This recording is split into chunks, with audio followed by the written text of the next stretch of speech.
Hello to everyone. आज का हमारा टॉपिक है लॉजिक ऑपरेशंस।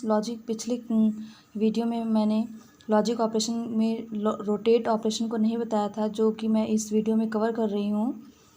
तो रोटेट जो ऑपरेशन होता है वो एक्यूमुलेटर के कंटेंट्स या प्रत्येक डेटा बिट्स को हम रोटेट कराते हैं। वो लेफ़्ट या राइट हम उसको रोटेट कर सकते हैं या शिफ्ट कर सकते हैं, जिसमें हमारा पहला इंस्ट्रक्शन है RLC।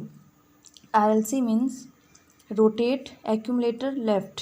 यहाँ पर RLC means rotate accumulator left है, जिसमें हमें एक्यूमुलेटर के डेटा को या बिट्स को हमें लेफ़्ट में वन पोजीशन शिफ्ट करते जाना है। तो इसका मीनिंग हो जाएगा कि rotate one position left to each accumulator bits and bit D7 shift into bit D0।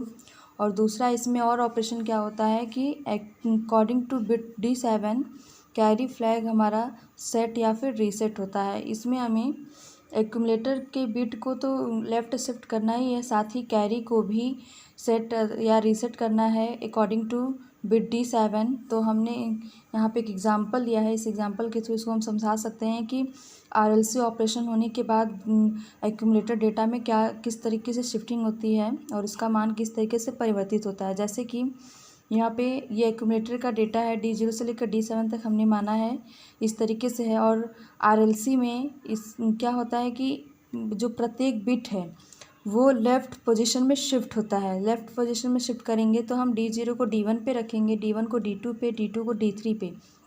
इसी तरीके से कंटिन्यू करते जाएंगे।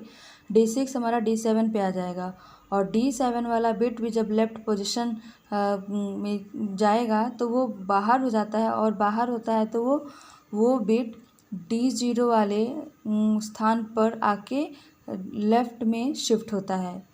मीन्स कि ये सभी बिट एक एक पोजीशन शिफ्ट होते हैं और D7 यहाँ से बाहर होकर D0 में वापस आता है। यहाँ पे हमने इसको बनाया है, यहाँ पे एरो के थ्रू ये D0 में आके शिफ्ट होता है। तो ये एक्यूमुलेटर के बिट्स क्या हुए, यहाँ पे लेफ़्ट शिफ्ट हो गए हैं। साथ ही इसमें और क्या होता है कि according two bit D7 carry flag जो हमारा होता है वो या तो सेट होगा या तो रीसेट होगा, डिपेंड करेगा कि D7 का मान क्या है। तो यहाँ पे D7 साथ ही और किस में जाता है, कैरी में भी जाता है। मीन्स कि यहाँ पे बिट्स तो लेफ़्ट शिफ्ट हो ही रहे थे और कैरी फ्लैग को भी वो सेट या रीसेट करता है। तो इस एरो से हम देख सकते हैं कि D7 वाला ही बिट कैरी में भी जाता है और D7 वाला ही बिट D0 में भी जाता है। दोनों ही स्थान पे D7 के बिट का मान हम यहाँ पे रखते हैं। जैसे एक एग्जांपल अगर हम लेते हैं कि एक्यूमुलेटर का कंटेंट्स हमारा 01010101 है, मीन्स कि 55। अगर इसका हेक्स कोड देखें तो ये क्या होगा, 55H हो जाएगा। यहाँ पे इसको लिख लेते हैं 55H।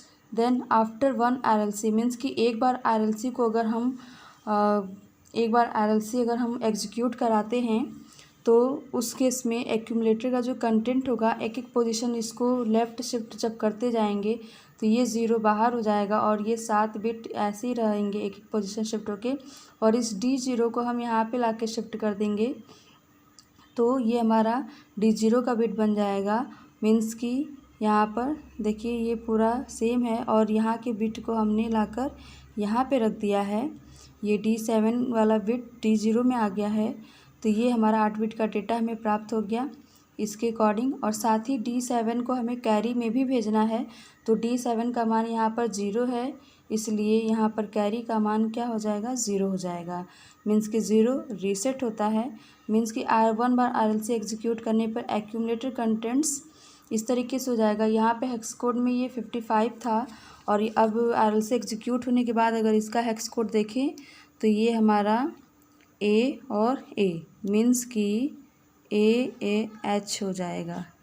मीन्स कि अगर 55 अगर डेटा है उसको एक बार RLC करते हैं तो वो AA हो जाता है। इस तरीके से हमें इस ऑपरेशन को दिखाना होता है। लॉजिक ऑपरेशंस में रोटेट ऑपरेशंस जो होते हैं इसमें टोटल 4 इंस्ट्रक्शंस आते हैं इसके अंतर्गत। ये बहुत ही इंपॉर्टेंट होता है, कंपटीशन पर्पस से, एग्ज़ाम पर्पस से बहुत ही इंपॉर्टेंट होता है, इसलिए इसको हम ध्यान से समझेंगे। नेक्स्ट है सेकेंड RAL मीन्स कि rotate accumulator left through carry, यहाँ पर रोटेट एक्यूमुलेटर लेफ्ट, यहाँ पर हमें अब क्या करना है, थ्रू कैरी करना है, विद कैरी नहीं। उसमें क्या था, पिछले वाले में विद कैरी था और यहाँ पे थ्रू कैरी है। मीन्स कि हमें एक्यूमुलेटर के बिट को 1 पोजीशन लेफ्ट शिफ्ट करना ही है और D7 बिट को D0 में हमें शिफ्ट करना है और साथ ही हमें कैरी बिट CY में भी शिफ्ट करना है और थ्रू कैरी करना है। तो पहले D7 वाला जो बिट है वो कैरी में जाएगा और कैरी वाले बिट को हम यहाँ पर D0 बिट में शिफ्ट कर देते हैं। थ्रू कैरी का मतलब यहाँ पर है। इसको हम डायग्राम से इजीली समझ सकते हैं। और according two bit D7 carry flag हमारा सेम सेट होगा या फिर रीसेट होगा। तो ये हम एग्जांपल के रूप में डायग्राम के थ्रू इसको समझा रहे हैं कि RL में क्या होता है। 8 बिट का हमारा डेटा या एक्यूमुलेटर का हम कंसिडर कर रहे हैं और RL में हमें एक्यूमुलेटर के कंटेंट्स को लेफ़्ट शिफ्ट करना है। तो हम पहले D0 को D1, D1 को D2, D2 को D3 ऐसे शिफ्ट करते जाएंगे और D6 को D7 में।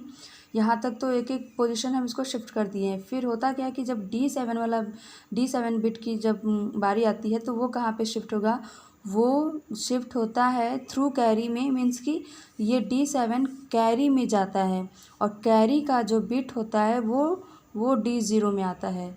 हमें ध्यान देना है कि पिछले वाले RLC से इसमें क्या अंतर है, RL में और RLC में क्या अंतर है। तो RLC में क्या था कि D7 D0 में जा रहा था और साथ ही उधर कैरी में भी जा रहा था। लेकिन यहाँ पर क्या है कि D7 हमारा कैरी में जाएगा और कैरी वाला बिट यहाँ पर D0 में आएगा। इसको बोलेंगे थ्रू कैरी। मीन्स कि कैरी से होते हुए ये यहाँ पर शिफ्ट होता है। समझ में आ रहा है। तो यहाँ पे D7 को हम कैरी में शिफ्ट करेंगे और कैरी को D0 में शिफ्ट कर देते हैं। इस तरीके से हम इसके मान को रखते हैं और D7 के मान के अकॉर्डिंग ही कैरी बिट हमारा सेट या रीसेट होगा। मीन्स कि अगर ये 1 होगा तो एक बार RL एग्जीक्यूट करने पे कैरी सेट हो जाएगा और अगर ये D7 0 है तो एक बार RL एग्जीक्यूट करने पे ये रीसेट हो जाएगा। यहाँ पे एग्जांपल हम फिर से लिए हैं। हमारा A बराबर यहाँ पे फिर से वही डेटा हमने लिया है 0 1 0 1 0 1 0 1 और CY कैरी को हम मानते हैं कि पहले से हमारा कैरी सेट है। तो अगर एक बार हम RL को एग्जीक्यूट कराते हैं तो RL एग्जीक्यूट होने पर क्या होगा कि यहाँ पर एक एक बिट लेफ़्ट पोजीशन शिफ्ट हो जाते हैं और D7 यहाँ पे जब D7 बिट को शिफ्ट करना होता है तो D7 पहले कैरी में जाएगा। यहाँ पे मान लेंगे कैरी में गया और कैरी बिट हमने यहाँ पे माना है कि कैरी हमारा पहले से 1 है। तो अब D7 शिफ्ट होके यहाँ पे 0 हो जाएगा और कैरी वाला जो 1 है वो यहाँ पे आ जाएगा। इस तरीके से हमारा ये 8 बिट का डेटा हमें प्राप्त होगा जो कि यहाँ पे 1 0 1 0 और 1 0 1 0 1 1 इस तरीके से हमें प्राप्त होता है। तो इसका मान हमें अलग प्राप्त होता है। जैसे ये यहाँ पे 55 था और यहाँ पे इसका मान क्या है A और ये B है यहाँ पर। इस तरीके से हमें मान प्राप्त होता है और कैरी फ्लैग हमारा इसके अकॉर्डिंग पहले सेट था तो अब ये रीसेट हो जाता है एक बार RL को एग्जीक्यूट करने पर। अब इसी तरीके से हमारा RRC है और RAR है सॉरी। RRC हमें क्या करना है, यहाँ पर rotate accumulator right with carry. यहाँ पे इसको हम लिख सकते हैं कि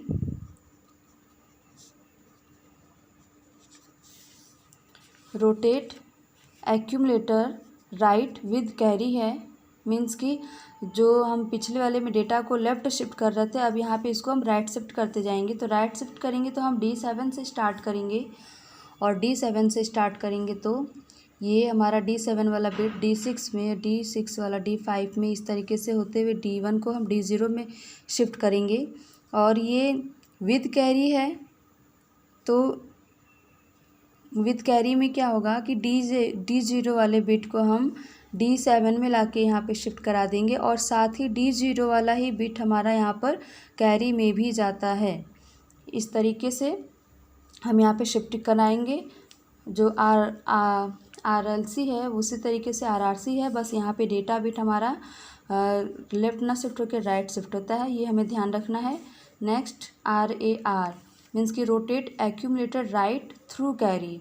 अब ये थ्रू कैरी है, rotate accumulator right through carry. Through carry में हमारा क्या हो जाएगा कि डेटा को हमें एक्यूमुलेटर कंटेंट्स को राइट शिफ्ट तो करना ही है, साथ ही अब हम क्या करेंगे, जब D1 को D0 में शिफ्ट कर देते हैं और D0 की जब बारी आती है तो D0 हमारा यहाँ पे पहले कैरी में जाता है, कैरी पोजीशन पे D0 शिफ्ट होता है और D0 पे जो कैरी था पहले से वो कैरी वाला बिट हमारा D7 में आके शिफ्ट होता है। इस तरीके से हमें यहाँ पे शिफ्टिंग दिखाना है।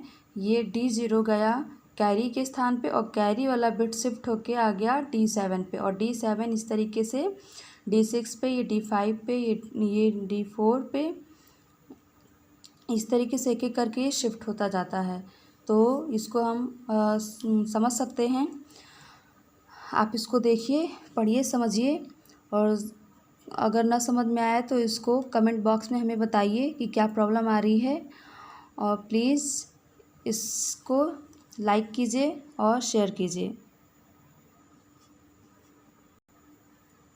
Thank you.